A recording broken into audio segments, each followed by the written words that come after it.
உங்கள் செல்லப்பிராணி டிவியை பார்த்துக் கொண்டிருப்பதை எப்போதாவது கவனித்து, அது உண்மையிலேயே பார்க்கிறதா என்று யோசித்ததுண்டா? இதற்கான பதில் ஒரு சுவாரஸ்யமான ஆம் என்று சொல்லலாம். ஆனால் அவை நீங்கள் பார்ப்பதிலிருந்து மிகவும் வேறுபட்ட ஒன்றை பார்க்கின்றன. இன்று நாய்கள் மற்றும் பூனைகள் ஏன் டிவியில் ஒளிபரப்பப்படும் நிகழ்ச்சிகளை பார்க்கின்றன என்ற அறிவியலை பற்றி பார்ப்போம். இது அனைத்தும் அவற்றின் கண்கள் அசைவுகளை எவ்வாறு உணர்கின்றன என்பதை பொறுத்தது. பழைய நிலையான வரையறை, அதாவது ஸ்டாண்டர்ட் டெஃபினிஷன் டிவிகளில் செல்லப்பிராணிகள் தெளிவாக பார்ப்பதற்கு திரை மிகவும் வேகமாக சிமிட்டியது, அதாவது ஃபிளிக்கட் ஆக்கியது. ஆனால் நவீன உயர் வரையறை, அதாவது ஐ டெஃபினிஷன், அதிக புதுப்பிப்பு விதம் ஐ ரெஃப்ரெஷ் ரேட் கொண்ட திரைகளில் அவை தொடர்ச்சியான அசைவுகளை தெளிவாக பார்க்க முடிகிறது.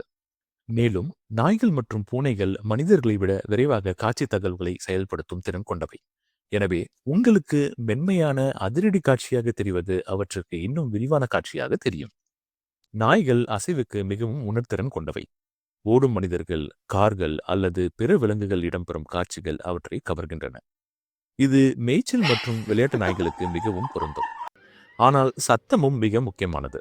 குறைக்கும் சத்தம், ஊளையிடுதல், பொம்மைகளின் சத்தம் அல்லது கதவு மணிகள் போன்றவை ஒலிகள் உடனடியாக அவற்றின் கவனத்தை ஈர்க்கும். நாய்களுக்கு இரு வண்ண பார்வை, அதாவது டைக்ரோமேட்டிக் விஷன் உள்ளது.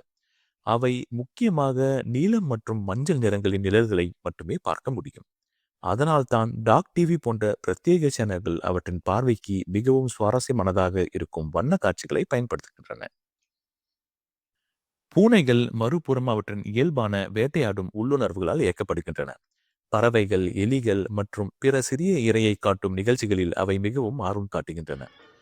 திரையில் உள்ள விரைவான ஒழுங்கற்ற அசைவுகள் அவற்றின் வேட்டையாடும் உள்ளுணர்வை தூண்டுகின்றன. திரையிலிருந்து எந்த வாசனையும் இல்லாததால் இந்த மெய்நிகர் விலங்குகள் ஒரு உண்மையான அச்சுறுத்தலாக உணரப்படவில்லை. மாறாக அவை ஆர்வம் மற்றும் பாதுகாப்பான பொழுதுபோக்கின் ஆதாரமாக இருக்கின்றன. எனவே அவை சிக்கலான கதைக்களங்களாக பின்பற்றாவிட்டாலும் உங்கள் செல்லப்பிராணிகள் உண்மையான காட்சி மற்றும் செவிப்புலன் ஈடுபாட்டை பெறுகின்றன. இது நமக்கு இருப்பது போலவே அவற்றிற்கும் ஒரு தனிப்பட்ட விருப்பமாகும்.